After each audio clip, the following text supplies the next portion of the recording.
Distinguished Toastmaster Janine Kinsey has been a member of Toastmasters since August 2006. She has served in several club officer roles and district roles since then, including district treasurer, conference chair, district webmaster, division governor, lieutenant governor marketing, lieutenant governor education and training, and distinguished district director. Wow. She has earned 2 DTMs in the traditional path and is now working on her first Pathways DTN. She was the co-founder of her current club, Outspoken Toastmasters, in 2010, and currently serves as the VP of Education. She is president of an IT consulting company, web designer, consultant, and speaker, and enjoys sharing her stories of living blindsided with her audiences. She has been married to Matt Kinsey for 35 years, has 2 adult children, Brandon and Aaron, and 2 grandchildren, Michael and Aiden. She's also very active in her church and in the Boy Scouts, and enjoys hiking, camping, cycling, and reading in her spare time. Today she will be presenting an interactive workshop titled Where to Find Speech Topics. Now never say you don't have time, you make time. So I'd like to introduce the distinguished Toastmaster Janine Kinsey.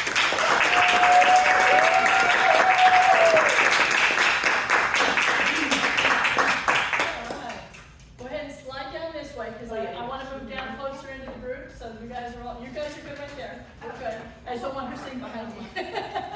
So, and as other people come in, don't let them sneak back that way.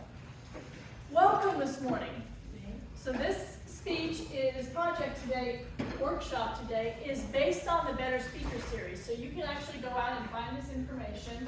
I've expanded it. It's not just the 10 to 15 minute workshop, but it's on finding your topic. What do you speak about?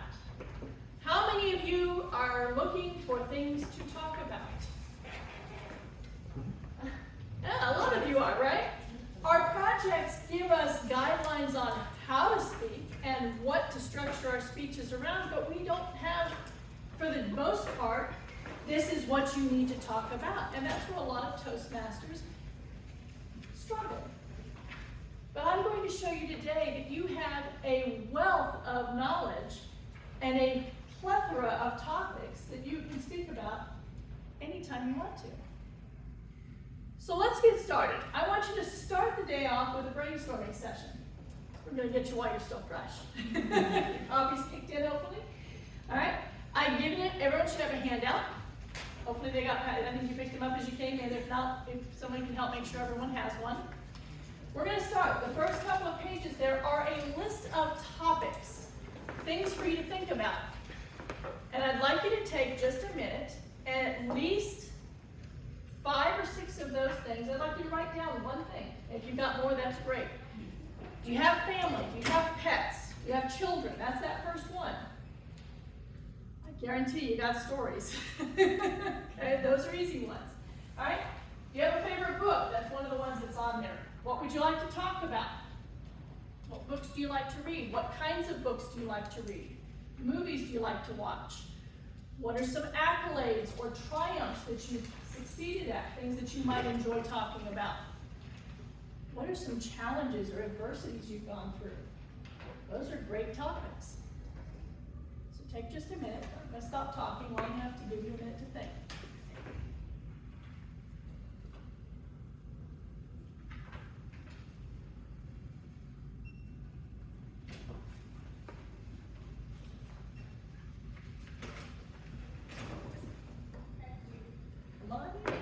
Go ahead and grab a handout. And right now we're just taking a minute and writing down some of the topics, things that you might have under the various topics on the first 2 pages, on the front and back.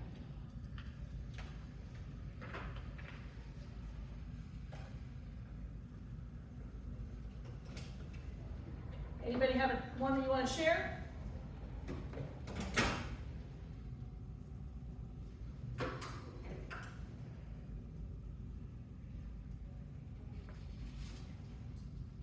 Go ahead. I'm working here. You're working here, okay? So he works here at the City of Coral Springs. That's a great. I think a lot of you have that one in common. That's a good thing, right? one of the things we'll talk about here, things that allow you to build a common connection. You all have that in common here together. You all work here. Who else? Who has kids? Okay, a lot of you have children. How old are your children? 9 months. 9 months. Oh, he's got lots of those fun stories. How old are your children? Mine are 10 and 18. Okay, she's got one that talks back and one that's got a sass and attitude is getting ready to leave, right? Hopefully, right? You know how that goes. She left already, there you go, that's it. So she's got stories to talk about there. Yes. Who else had children? Okay, how old are yours? 14, 12, and 10. Okay, you got that, they're in that, they're boys and girls mix? Right. Okay, lots of stories to talk about. Who has pets? Okay, cats, dogs? Dogs, okay. How many of you have, let's see, what were some of the other subjects that I put on here for you to look at? Let's see, we have hobbies. What are some of your hobbies? Go ahead. Dancing. What, dancing? Okay. Anybody else have dancing or something similar or something else? Sports? Anybody here a Panthers fan? Okay. I got into hockey this year, I will admit. I'm not a huge hockey fan. I followed the hockey games this year. I can't lie. All right. What about, we talked about career, education. Where did everyone go to school? Pennsylvania, okay? So we've got someone who's probably got some unique stories to tell from the rest of us here. Florida State? FAU, okay? So there's going to be some common ground there. You may have some stories from school. Foods. Anybody here a foodie? Oh, yeah. Oh, okay, so there's a foodie. You probably got favorite recipes, favorite types of foods you like to talk about, I'm sure. Okay? These are all topics that you can use to talk about. So hopefully you've got some notes down now, and we'll come back to this section in a little bit. But what we're going to talk about now is, now you've got some ideas. How do you narrow that down? Okay? Because not every topic is appropriate for every audience or for every speech project. If I'm supposed to be talking about humor, the sad story about my dog dying might not necessarily be a good one. But there are other things that will help us narrow down our topics. So let's go through some of those things. Number one, consider your audience. All right? Look at who you're going to be speaking to. How many people are going to be there? Today we've got about 15, roughly. I'm doing my math real quick. 2, 4, 6, 8, about 15-ish. All right? Do you have 10? Do you have 300? That might change your audience. What are their ages? Do they have common ground with you and with each other? These are things that are going to make a difference in what you might be able to talk about. All right? If you're going out to talk to a group of lawyers, you might want to not necessarily get up and talk about the really bad experience you had with the attorney you dealt with last week in court. That might not go over as well, but you might be able to talk about something else. All right, so what is their age range? Will they already be familiar with the subject you're talking about, or are you coming in to educate them on something they don't know? So my company is a cybersecurity company. When we go in, generally our audience doesn't know a lot about what we're talking about. Regardless of who they are or what they are, who they're with, they're probably there because they need to learn more about cybersecurity. That's going to change how I talk about it. I'm not going to come in dropping acronyms and technical terminology. I'm going to come in and I'm going to be very basic in the terminology I use. So you want to know, do they know this subject? Now, if you came in here and you were talking to your coworkers about something you're working on here for the city of Coral Springs, you could drop all the kinds of acronyms you wanted to. Okay, anybody here know what the EDAC is? Yeah, okay. I happen to know what that is because my husband sits on it. It's the Economic Development Advisory Committee. There we go, I lost the A there. Okay, if you weren't talking to the city of Coral Springs folks, most people wouldn't have a clue what that is. So you want to be aware of your audience and their knowledge level of the subject. All right? Does your audience have similar, and I already kind of mentioned this, they have similar education interests, backgrounds, and experiences. to each other and to you. Again, this is helping you to understand, is there something that they all have in common? If I'm going in to talk to a group of hockey people, I'm going to need to do some research and make sure I understand what their knowledge level is, and maybe drop some comments in there that help draw them in. If we have something in common, it's going to make it even easier for me to talk to them, right? So those are things that will help you kind of narrow that topic a little bit down. Now, consider the event. This is really important. We're talking about a Toastmasters Club today, all right? We can make you anything we want to, right? I can tell you today that you're a group of teenage students at the high school, and guess what you are today? You're a group of teenage students at the high school, and that's how I'm asking you to be. But when you go outside of here, what is the event? When are you on the agenda? This is important. Are you before they've had alcohol or after they've had alcohol? Might determine their comfort level with you. Are you early in the day? They've all had their coffee? Or are you after lunch when everyone's sitting there going, oh, that was great. All right? You've got to know when you're on the agenda. You've got to understand, and you've got to take that into consideration. All right? Take into consideration the theme. Do they have a specific theme that they're working on, or a need that you could address? Again, for me, I'm a cybersecurity person. I'm going to send my husband in, because I'm actually the office manager. I'm going to send him in to teach them about cybersecurity, because there isn't too many people right now that don't need that information, right? But do they have a need that you can address? Think about that as you're going in to talk to an audience, right? When you schedule, speech, and what will happen after your speech? That's the other thing. Are you the person on just before lunch? Because what are they all thinking about? Lunch. So you need to know where you are on that agenda, all right? Know what you're going to be talking about, know the audience, get a feel for who they are. These are things that are going to help you narrow down that topic. Because again, if you're going in and talking to a bunch of teenagers, talking about being a parent may not go over as well. Your kids' stories may not work as well with them. All right? There's a lot of things you can do. All right, so consider your own abilities. This is where things get really interesting.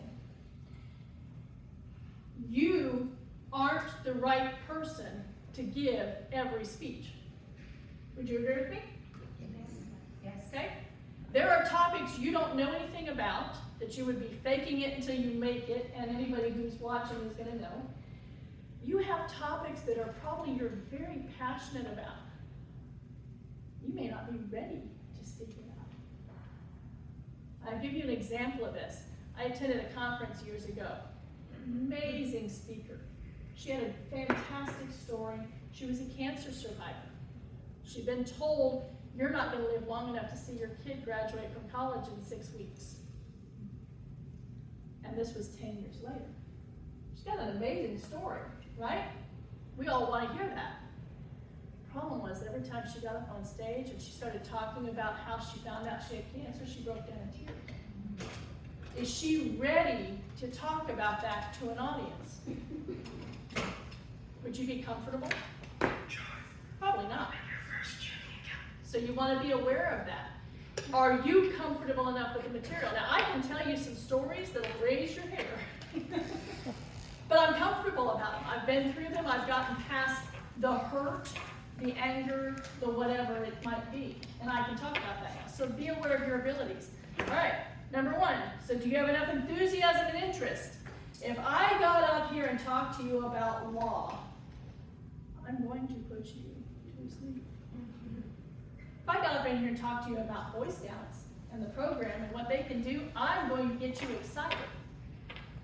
What is the topic you're talking about? Are you enthusiastic about this topic? Can you keep an audience interested? How long is your speech? 5 to 7 minutes is a lot easier to stay enthusiastic about than 30 minutes. Or an hour. Or longer. So do you have the enthusiasm to take this speech to where it needs to go? Will they accept your authority? This is a big one. Do you have a reason? I got up here and I had my intro read. Do you believe that I can talk to you about finding speech topics based on my introduction? Yes. Yes. So you've accepted me as an authority on this. I have a lot to learn, by the way. Just like all of you do. We never stop learning how to find topics, okay? But I gave you a reason to believe I could talk about this. If the introduction had been, Janine joined Toastmasters 6 weeks ago, and she's gonna get up and tell you, would you accept me as an authority on this subject today? Probably not. You'd be sitting there going, okay, I've been it longer than she has, and okay, I probably could teach her a few things. You don't want to sit there. I have a mentor who talks about having gone to the National Speakers Association when he was fairly early on in his career. He saw a great program on the agenda on how to make money doing webinars. Wow, I'm just getting busy doing webinars. I want to see what these guys have to teach. The speaker gets up and says, so I just started doing webinars about 6 months ago, and I actually just did my first paid webinar 2 weeks ago. Okay, the guy sitting in the audience is already making $100,000 a week doing webinars. He was looking for the next level. He didn't want the guy who's going, I think I'm figuring out some things. All right, so are you an authority that they will accept on the topic? Now, it's not, when you're telling stories, that's not as much of an issue, but if you're going to go teach somebody something, it is. All right, so be aware of that.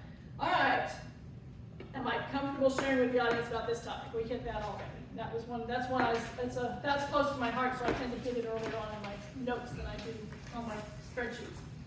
All right, so be specific. This is where we want to get into this.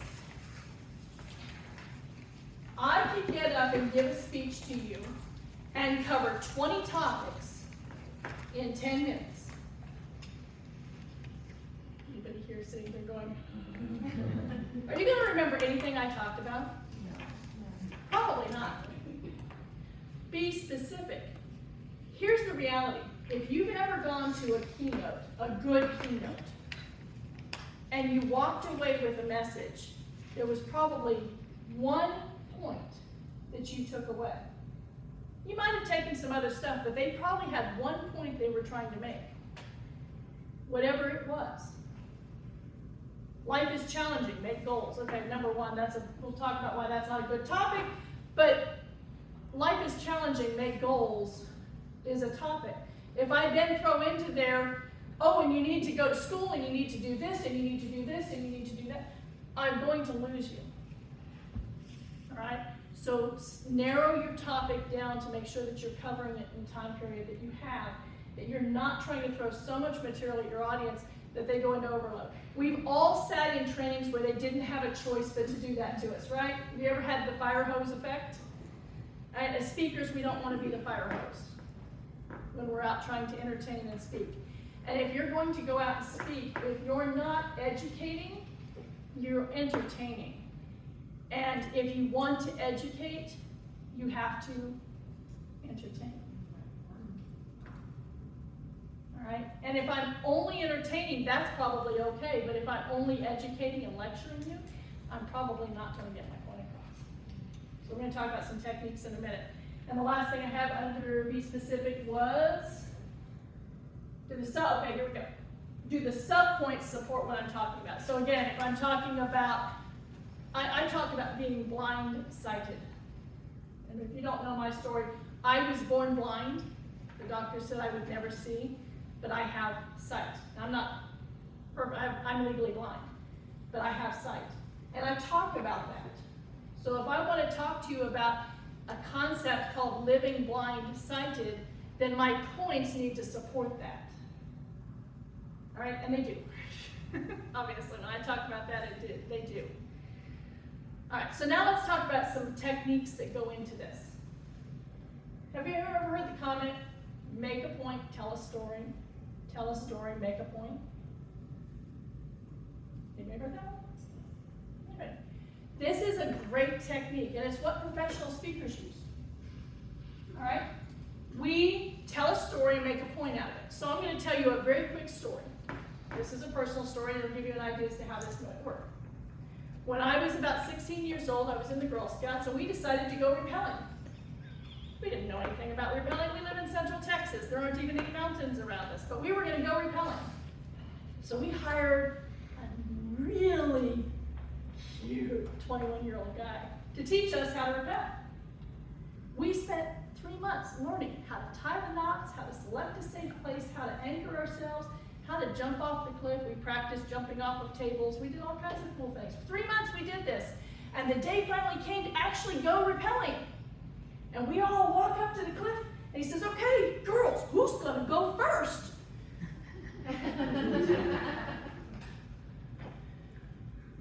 Okay. We're all standing looking at each other. Come on, girls, who's gonna go first? Someone's gotta go first. Janine will go first, she can't see the bottom anyway. Oh, thanks, Lisa.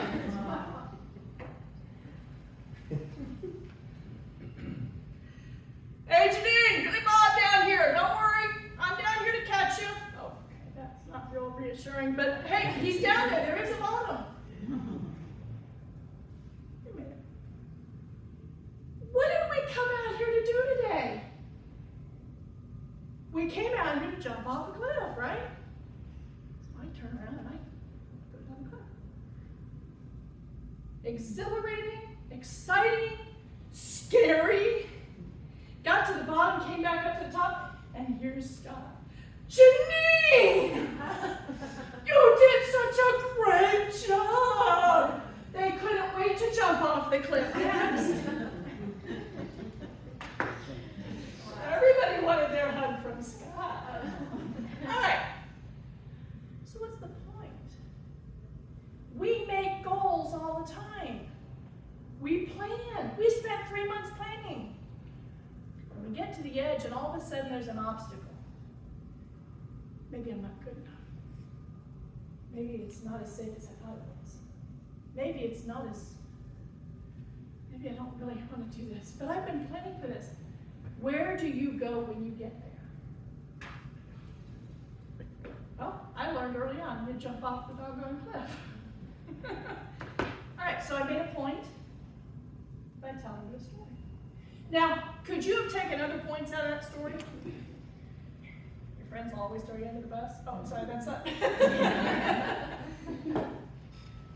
You probably could have taken other points, and I use that story to make lots of points.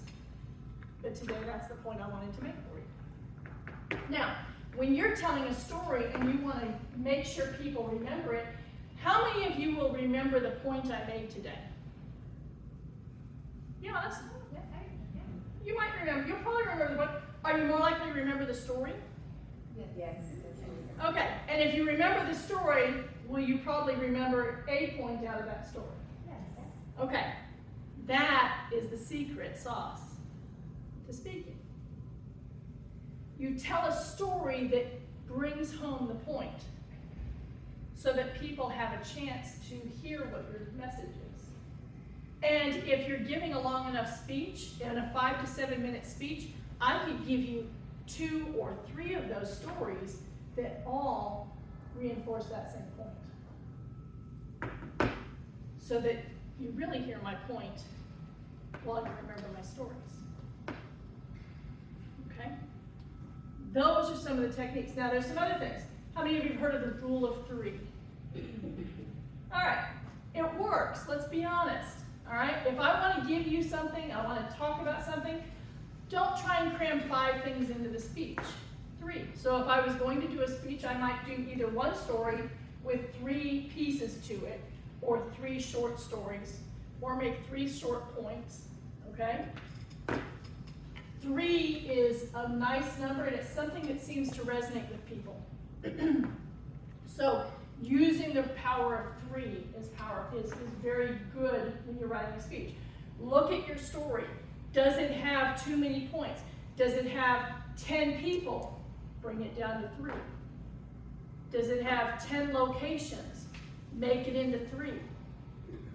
Bill Gove had a great speech, a great technique he used to say. He says, a great speaker never lets the truth get in the way. Sorry, make sure I say this right. Never let the truth get in the way of the real story. So in that story I just told you, Lisa never said anything. I did. the one that actually came to that realization. But I can't be the hero of every story I tell. I'm not always the smartest person in the room, so somebody else had to throw me out there and make me realize it was there for you to hear the point. Did everything else happen that way? Absolutely. I have another story I tell, where I ate a jalapeno pepper instead of sweet pickle. There's a whole lot to that story. But at the end of the story, the glass that I grabbed wasn't full of iced tea, it was full of beer when I tell the story. Why? Because it's funnier. I was 13 years old and I grabbed the 6-foot cowboy's bottle glass of beer from across the table instead of my own iced tea. I was desperate. It added humor. Does it change the purpose of the story? No. My husband has some stories he tells where there are 5 or 6 people around the table in the conversation, but at the end of the day, he's talking to you about one person and they had a conversation. Okay? Simplify the story down so that you're not confusing the audience with too many points, too many characters, too many locations, too many details. Okay? So now we're going to do a little bit of an exercise. Ready?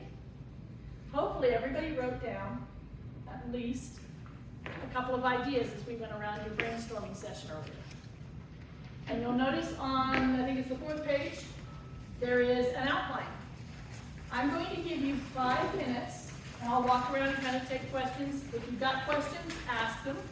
Actually, before we do that, let's go ahead and do that. Does anybody have questions about what we've talked about so far? Don't be shy. So, just, Go I'm ahead. just curious about, thank you for all of this, is amazing. When you say that the rule of 3 and also make a point in the story, also in the story makes a point. When you have a speech, you tell your point at the end, or can you modify and tell your point at the beginning, and then based on that point, you can build up? There's a reason I have make a point, tell a story, make a point. It goes both ways. And during the speech, you might go both ways. So yes, I can make my point and then back it up. But here's a powerful piece to that. If I had given you my point up front on the repelling story, would it have had the same impact as it did after I gave you the story? It goes both ways. So once I've made that point, I might say, so now let me give you another example. I've made the point, now I'm going to give you another example. And I might take that and spin it just a little bit differently at the end of that one to then draw into a third story. Does that make sense? So the answer is, make a point, tell a story, make a point. It can flip-flop back and forth. That's why it's written that way, actually. It's not so much that you have to tell a story, make a point, and then make a point and tell another story. But it does have, especially the first point, tends to have more power if I can tell a story. So when I do my introductory speech, I talk about having been born blind. Okay? Rather than starting it with the following question, what would you do if you found out your child was blind? I could start with that. But instead, I start by telling you what happened when my parents found out I was blind, and when the doctors came out and said, your daughter will never see, and I paused, and I look around and I say, and what would you do? What has more impact? Does that make sense? Yes. Okay? All right, any other questions before we start the exercise? Be shy. Anybody have a topic you're looking at going, I don't know how I would make this work in this process? Not yet? Okay. All right, what I want you to do is pick one of the items that you wrote down earlier. Any one will do. And I want you to think about a table topic. We're going to do this as a table topic length for the moment. Eventually, you could take and draw this out into something longer, but I want you to think about it as a very short table topic right now. And I want you to write up, what would you call the title? And that may come after you've written the rest of the information down, by the way. Speech titles don't always come first. All right? What's your basic introduction line? What are your supporting comments? And what's your concluding line? take it as a table topic. I'm gonna give you about 5 minutes here, and I'll come around and work with you, and if everyone finishes early, we'll move on faster. But I want you to take one of those topics, now that you've got some ideas.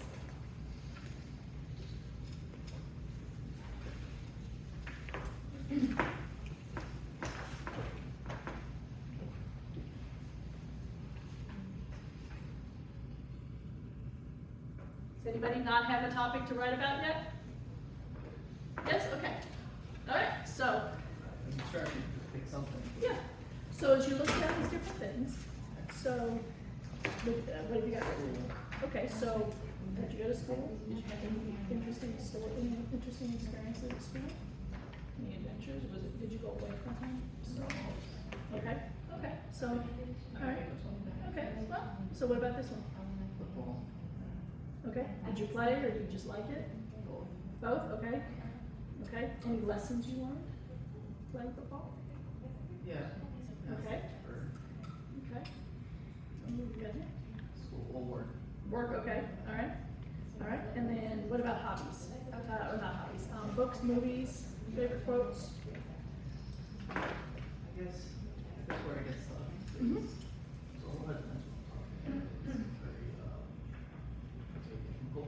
Mhm. So it's more education than training. Mhm.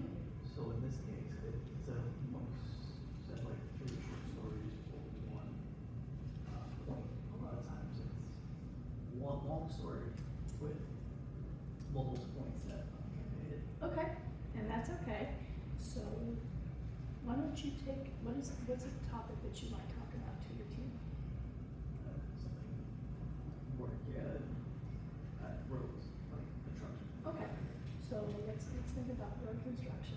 Is there something you could take from having learned as a football player about teamwork or about planning, strategy that you could apply to the conversation? Does that make sense? Yeah. Does that kind of give you, it doesn't have to be that one specifically, but does that kind of give you an idea on where you take that, because you're talking about roads, you're probably talking about planning and strategy.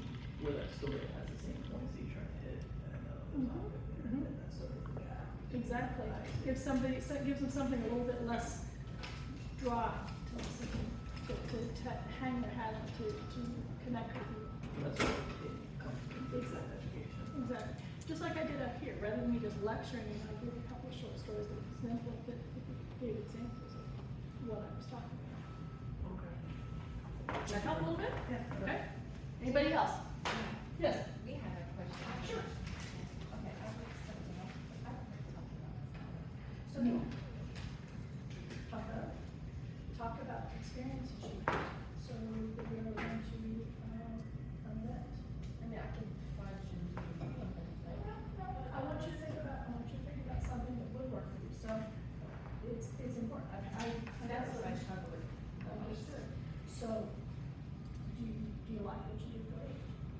Okay. Are there lessons you learned there that aren't so much personal, but that you could share that other people could do? It doesn't have to be about you specifically, but it could be about lessons that you learned in a different scenario. So, I'm going to share this real quick, because this is a really important point. I had an opportunity a few years ago, when I was district director, I got a chance to visit a lot of different clubs, talk to a lot of people, and I met a new Toastmaster. I said, how long have you been in Toastmasters? She said, I've been a Toastmaster for 6 months. I said, awesome. What speech are you working on? Oh, I haven't even done my icebreaker yet. Oh, okay, 6 months you haven't done an icebreaker. There's something going on here. So I started asking questions. I said, so where is the challenge? She goes, I don't know what to talk about.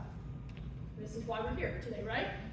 So I started, what do we always tell you with an icebreaker? What do we say? Talk about yourself. Okay. Not everybody's comfortable. And I said, so tell me a little bit about yourself. Where did you grow up? She goes, well, I grew up in New York. Okay, hold on. I said, so you came down to Florida. I said, how did you end up in Florida? She goes, well, that was part of a divorce. Oh, okay. No. Do you have any children? Okay, let's everything I brought up that was personal, she shut down on me. I said, okay, so let's go. I said, where do you work? She goes, oh, I work down at the Miami Library. I work as a trainer down there. I do all this. I said, that is your story. Don't talk about the personal. tell me about what you do, tell me about where you work, tell me about what you, and she went, oh, I could do that? Yes. She came back, I ran into her at a conference the next year, and she came back, she says, I got my competent, this was back when we were doing 10 speeches for competent communicators, some of you don't remember that piece, I'm sure. She says, I got my competent communicator, I did 10 speeches, and I went, wow. Once she learned she didn't have to talk about those hurts, she wasn't ready. Like I talked about earlier, did I say, are you ready to share the story? If you're not ready to talk about that, then don't talk about that. So I got her to talk about it. So think about that as you're going. So go ahead and keep working, but I wanted you to hear that part because it's an important message. So for you, what do you do? Where do you work? What are some things you do that are non-personal that you can talk about? Does that help a little bit? You do, but do you have movies that you enjoy going to see? That's why I was just gonna do a preface. It's a starting point. Yeah. It's a starting point. The point is to get you to the point where you can talk about something, and eventually you'll get to the point where you're more comfortable bringing in some personal points with that, okay? But if you're not comfortable talking about you, then don't. Talk about other things. I'm gonna say a couple things in a little bit about if anybody else give a speech, shouldn't be you. That's not necessarily gonna apply to you yet. So, I mean, I've don't take done it my personally. icebreaker and I've done Yes, stuff yeah. about me, but it's just very uncomfortable. Understood. Well, part of the uncomfort is, part of that is getting out of that comfort level and being able, because speaking out, I'll share this with everybody, so that you can know that speaking is the hardest performance you can ever do. An actor gets up and pretends to be somebody else. You get up and pretend to be your best you. Right. It's hard. Yes. It's hard. My boyfriend did that. And we read together all the time. When I had to do a video of myself, I was in issues. I was like, oh my God, it's actually harder than you think. Here I am behind the scenes reading lines with him, and I'm like, then I'm telling him, okay, you gotta do this. All right, this is the. But then when the roles were reversed, it was like, wow, this is harder. Okay, we're just about out of time. Does anybody need more time to kind of get started here? And it's okay, if you haven't got anything written down yet, that's okay, because we're working through this. Some of these conversations are good conversations to have, because that's why speech topics are hard. As I was sharing with her, of all the performing arts, speaking is the hardest one. Okay? When I get up to sing, I'm singing somebody else's music. If I get up and I act, I'm acting as somebody else's character. If I get up and speak, I am me. And that's hard. There's no question about it. It's not easy to get up and say, let me just get up and talk about myself. All right? There are lots of things. Some people are too comfortable talking about themselves. We've all seen those. Where we're all sitting there going, okay, you can stop now. I've heard more than I wanted to know. I won't tell you some of those stories, because those are the ones that I still have nightmares about. All right? There are those characters out there too that are more than happy to share their whole story. Speaking is a fine art. And it's okay for it to be hard. It's okay for it to be uncomfortable. That's why we do it. That's why Toastmasters exists. That's why you come here every week, is to get more comfortable. And if you got to start by talking about other things, then do that. Eventually, you will get more comfortable sharing details about you, or those minor details about you will come out in the process. And that's okay. If I got up and talked to you about my favorite types of movies, somewhere in there my personal reasons for why I like those might come out, and that's okay.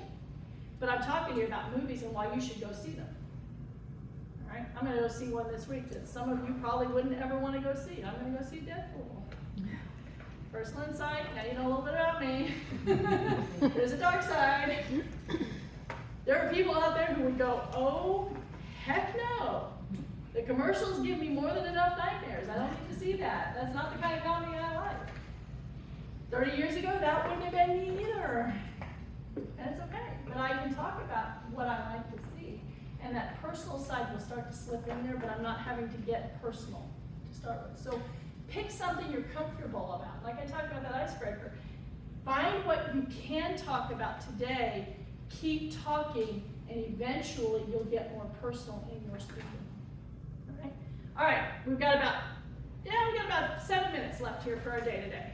I'd like a volunteer. Who would like to come up and do a table topic version of what they just came up with today? I'm going to ask you to pick a volunteer. Oh, good, I got a volunteer.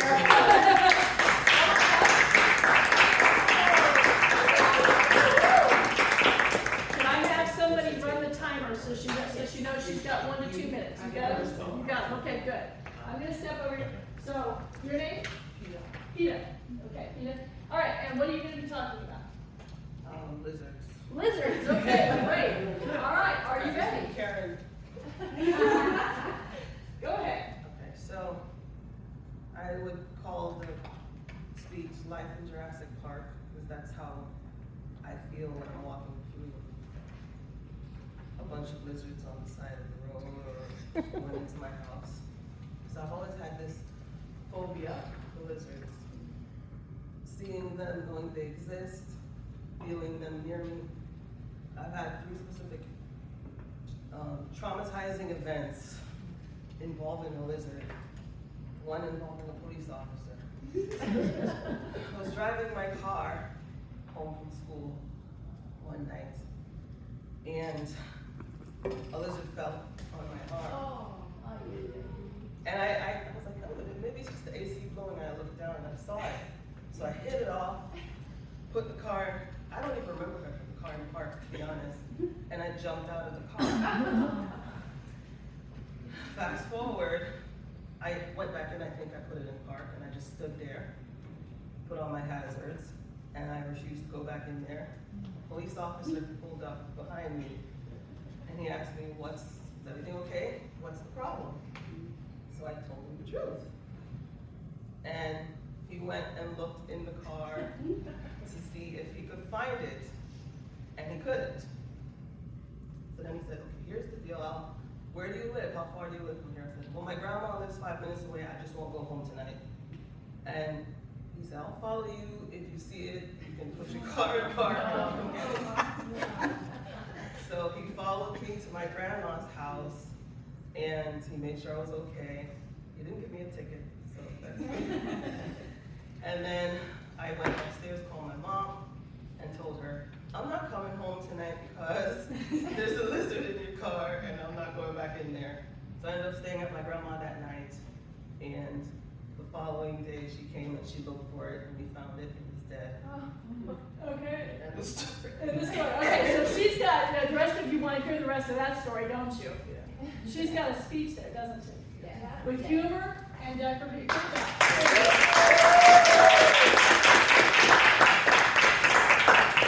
All right, would you have thought about that story before today? Probably not. Probably not. But there's a great story with humor, self-deprecation. So, okay, when you're talking about humor is a whole nother speech topic, okay, let's just be honest here. But when you talk about a story like that, number one, I'm visualizing, I'm going to throw him under the bus because he's not here to defend himself, my husband in Houston, the day he pulled a bowl out of the cupboard and there was a lizard running around in circles in it. I have never seen Matt yell so loud and throw a bowl so far in my life, okay? Those are funny stories for the rest of us. At the time, it wasn't funny for you, and today you probably still don't want to be around lizards, I am sure.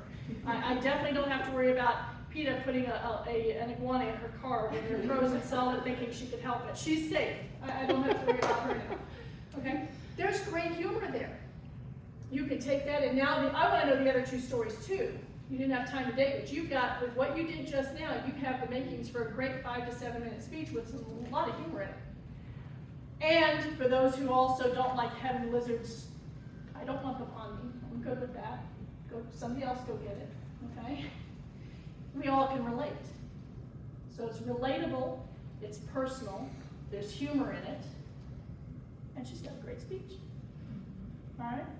We don't have a lot of time, so I'm not going to try and do another one, but I want the rest of you now to look at your speech ideas. Take that home. Couple of things that we do as speakers, or that I encourage you to do, is to take what I gave you today, that topic list, and start a binder, start a notepad with speech topics. As something happens to you, the car incident was not funny when it happened, but if she'd had a speech book, I would definitely have gone home at the end of the day and written in, lizard in the car with the cop, okay? She might not be able to talk about it right then, but somewhere down the line, she might be able to come back to it, but at that point, you know when something happens, you're going, someday I'm gonna talk about this. Write it down. Because you probably won't remember it until somebody gets you to think about it like this. So start a book, we call them premise books. Start a premise book with these topics that you got today and use those ideas as starting points. You're gonna come up with others that will work for you as well. You will end up with more stories than you can tell, which is great. Now you take those stories and you figure out what to do with them. This topic is one that you can talk about a lot, as you can see. There's a lot of material, there's a lot of work that can go into it. I hope today I've given you a starting point to find topics to talk about and how to use those topics to then turn them into a speech that other people can enjoy and that you can be comfortable giving. Find something you're comfortable about. Don't talk about it until you're ready to. And have fun. Because after all, Toastmasters, here's the other thing to remember. Can you fail in Toastmasters? No, you can't fail in Toastmasters. So come in here and give it a try. And if you get up here and decide, you know what, this isn't working, guess what everyone's gonna say? Hey, great, let me give you some feedback on how that might have worked for you. Or let me see if I can help you get more comfortable talking about it. Or you know what, you're right, let's put that one on the table and save it for a little while. Nobody's gonna say, where's the door going? Because that's not what you're here. Get up and speak, keep speaking, keep getting comfortable, and use those prompts to find new stories. And I hope that what I've given you today gives you some help with that. Thank you.